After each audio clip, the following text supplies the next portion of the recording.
আমরা জানেন যে মুক্তিযুদ্ধের সময় মুক্তিযোদ্ধার সংখ্যা ছিল 1 লাখ, পরবর্তীতে এখন হয়ে গেছে 2.5 লাখ। তো বিরাট সংখ্যক এরা ভুয়া মুক্তিযোদ্ধা।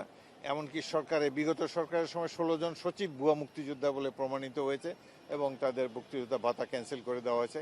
বর্তমানে জাতীয় মুক্তিযোদ্ধা কাউন্সিল একটা দেশের বিশিষ্ট মুক্তিযোদ্ধাদেরকে নিয়ে গঠিত।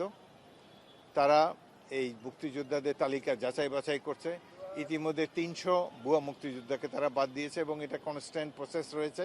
এবং আমরা আশা করি যে মুক্তিযুদ্ধে যা কিছু বেনিফিট বা বেনিফিশিয়ারি যারা আছে এটা যাতে প্রকৃত মুক্তিযোদ্ধারা পায় সে ব্যাপারে আমরা উদ্যোগ গ্রহণ করব। ভুয়া মুক্তিযোদ্ধাদের নাম ধীরে ধীরে ধীরে ধীরে পর্যায়ক্রমে আমরা বাদ দিয়ে দেব। ধন্যবাদ।